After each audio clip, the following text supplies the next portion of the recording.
Hi soulmate, welcome back again to my YouTube channel. This is Love Apparent. Today's video showing us how it's about the cutting and sewing of this blazer I saw on my thumbnail. So if this is what you're interested in, please like, share, subscribe, comment on my YouTube channel. Without wasting no time, let's get started with this video. I'm going to be using this paper for my drafting.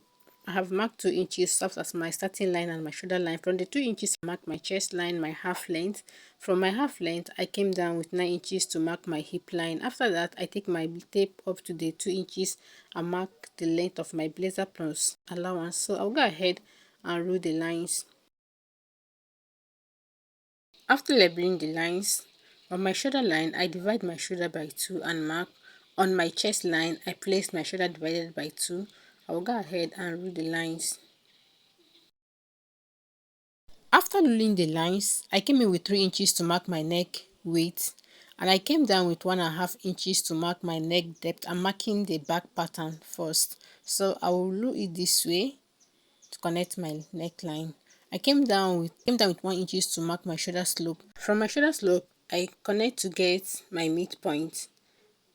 I came in with 1/2 inch. With my French curve, I curve it this way. So this is our armhole. After marking the armhole, I divide my chest line by 4 and mark. I divide my half length by 4 and mark. On my hip line, I divide my hip line by 4 and mark. So I'm going to connect my lines down to the length of my blazer. So after marking it, I will divide my bust span by 2 and I'll place what I got all the way down to the length of my blazer. On my shoulder line, I divide to get the midpoint. So I will mark connecting it to my dart line. After connecting it down to my blazer length, on my shoulder line, I mark 1/2 inch on both sides to tighten the shoulder dart. And also on my half length, I mark 1/2 inch on both sides to mark the dart. So what I have there, I place it back here. The inches that is going off, I place it back. So on my shoulder, I did the same, as you can see. So I'll go ahead to place 1 inches there and connect it this way. So this line is going off. So on my half length, I mark 1/2 inch on both sides and it to my half length. I'll mark 1/2 inch again at the edge there. I'll mark it on both sides. So one will go up by 6 inches and one will come down by 6 inches. So this is to eliminate the back bulge. After that, I'll go ahead to cut my blazer. So after cutting it, I placed it on another white paper and duplicate what I have there on the white paper. So this white paper will serve as our front pattern.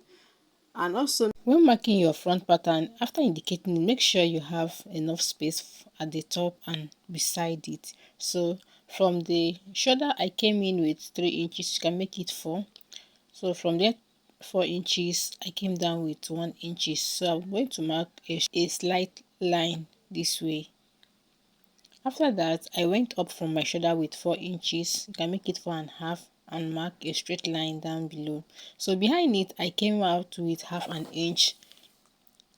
So here I just highlighted my front pattern to make it more visible.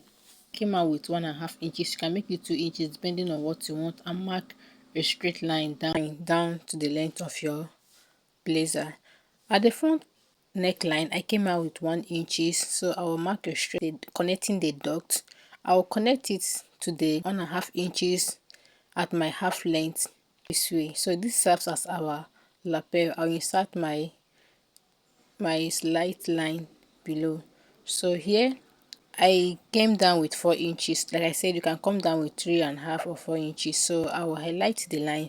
So here, this is our 1 inches again. After that, I mark 3 inches. You can make it 2.5 inches depending on how bold you want your lapel. I will go ahead to connect it to the 1.5 inches down below. On my neckline, I mark 1/2 inch inward. Also here, I mark 1/2 inch. I will connect it to this lower part and also connect it to this front part. I will connect the inward 1/2 inch to this 1/2 inch. I'll also connect it to my 4.5 inches upward. The half inches behind the 4.5 inches, I will mark a straight line connecting it. From there I will go forward with 5 inches. Just watch what I'm doing. So this is our 4 inches, and have half inches plus the main inches, making it 5 altogether. I will place my back pattern to make sure the neck aligns. As you can see, it aligns very well. So I will just curve it this way. With my French curve, I will connect the front pattern this way, and the back I will use my ruler to first of all connect it, before I will now use my hand to blend it very well. Just watch what I'm doing. So let me use my French curve here. So you can use your hand to blend it if you're not good with ruler.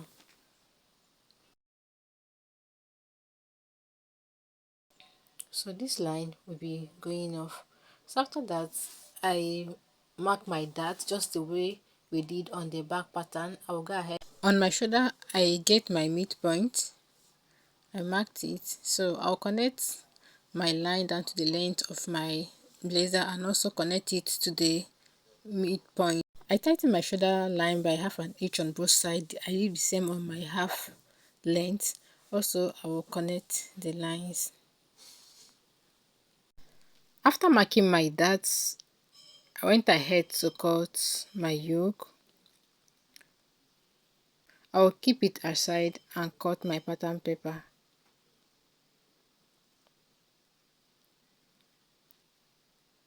So this is our front pattern paper. Here is our lapel. You can fold it this way. So you're cutting two of these, cutting two of these. So from here I marked to my imaginary pocket. I came down from my half length with 4 inches and marked a slight line this way. So here is where I'll be inserting my imaginary pocket. So if you find this video helpful, please like, share, subscribe to my YouTube channel. In our next video, I'll be showing us how to sew it. Thank you for watching. Thank you for stopping by. Thank you for subscribing. I will definitely see you in my next video. Have a wonderful day. Bye.